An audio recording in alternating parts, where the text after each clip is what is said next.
I'd hoped that this week the Senate would be busy providing more coronavirus aid. Chairman and ranking members would be working overtime across the aisle to finalize another major pandemic relief package for the American people. After all, there are so many important ways in which American families need help, and which Democrats say they see as big priorities, just like Republicans do.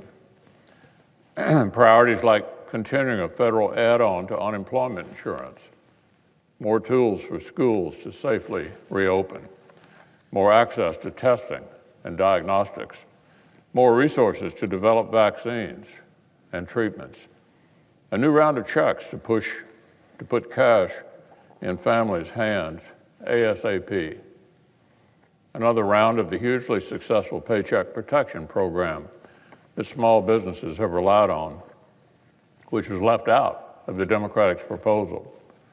All of these things and many more were in Senate Republicans' $1 trillion proposal for another coronavirus rescue package focused on kids, jobs, health care, and legal protections to help our country reopen. So I'd hoped the Senate would be spending this week turning a major agreement into law. But sadly for the country, sadly for struggling Americans, the Speaker of the House and the Senate Democratic leader decided we would not deliver any of that, none of it. For weeks, Speaker Pelosi and Democratic leader in the Senate stalled in backroom negotiations with the administration's team. For weeks, they held up important aid over non-COVID related demands. They stayed true to their comments from very early on in the pandemic. This is the way they looked at it. They saw this pandemic as, quote, a tremendous opportunity to structure things to fit our vision. That was the House Democratic whip. Speaker Pelosi herself put it this way: this is an opportunity. Every crisis is. Working families call this pandemic a crisis. They call it a nightmare. But leading Democrats call it an opportunity. Just listen to some of their demands. These are the Democrats' demands that stood between all of this help and the Americans who need it. Here's one. Democrats say nobody gets another dime of relief unless state and local governments get about $1 trillion in extra money. Let me say that again.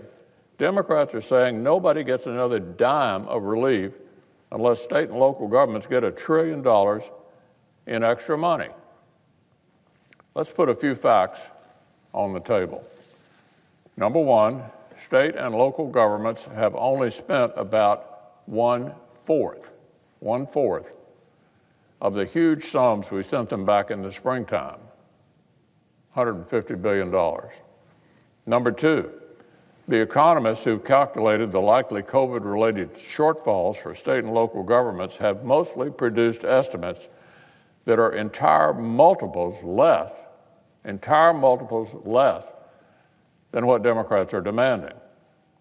Number three, in our HEALS Act, Republicans tried to give states and localities extra flexibility around the unspent funds they already have. Extra flexibility around the unspent funds they already have. In my state, for example, 94% of the money we sent them has not been spent. And we wanted to send huge sums to help with schools, which are one of the state's biggest expenses. Typically, in a state budget, the two biggest items are education and Medicaid. But forget all that. Democrats are demanding that we send state and local governments a colossal amount of money with no relationship to actual need, while they've only spent a quarter, 25%, of the money they've already gotten. Clearly, this isn't about COVID. Democrats think they smell an opening they have wanted for years to make Uncle Sam bail out decades of mismanagement and broken policies in places like New York, New Jersey, and California. And so they've decided that no working family anywhere in America can get another cent, not 1 cent, unless they get to create a $1 trillion slush fund for mismanaged states completely and totally out of proportion to pandemic needs. Here's another one of those far-left demands. Nobody gets another dime unless we indefinitely pay people more to stay home than to go back to work. Now, Mr. President, Republicans agree we ought to continue additional federal jobless benefits during this extraordinary time. Senate Republicans tried several times to stop them from expiring. The Democratic leader blocked us. Our view, which a majority of Americans share, is simply that it disincentivizes rehiring and reopening to pay people more to stay home. Statement of the obvious. It disincentivizes rehiring and reopening to pay people more to stay home. Plenty of Democrats said they saw the point and were happy to negotiate on this. Speaker Pelosi's on number 2, the House Majority Leader said, quote, "It's not $600 or bust." That was the number 2 Democrat in the House. The senior senator from Maryland said, quote, "We certainly understand we don't want to have a higher benefit than what someone can make working." Oh no, but the Speaker and the Democratic leader overruled them. No deal, unless we pay people more to stay home. That's not about COVID. It's not about a real reopening. It's about far-left ideology. They preferred for the jobless benefits to go down to zero, unless they could pay people more to stay home.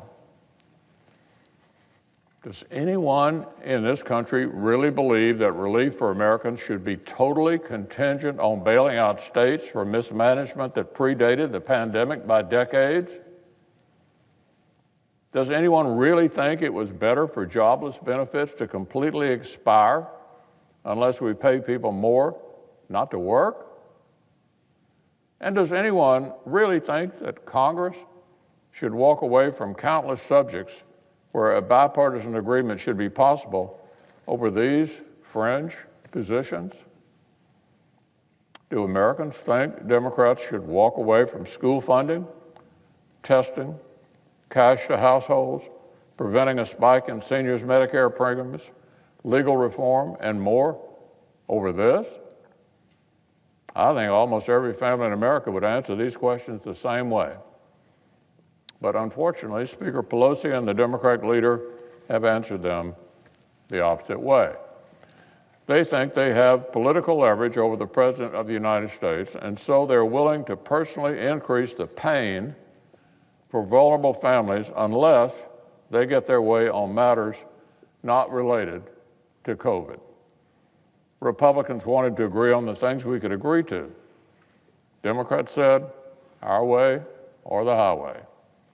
Republicans wanted to send cash now, right now, for schools, testing, and unemployment benefits, and argue over state bailouts later.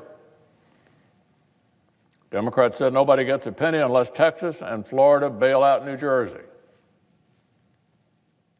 That's their position. Nobody gets a penny unless Texas and Florida bail out New Jersey. So this is where we are. The previous UI benefits expired. The PPP closed its doors. Over the weekend, President Trump took steps to soften the blow of the Democrats' hostage tactics on American families who need help most. His decisions will help spare some Americans some of the pain from the Democrats' hostage taking. From the beginning, from the very beginning, Mr. President, our side has tried everything possible to find common ground and deliver more help. But the Democrats have said no. At least the American people know the score.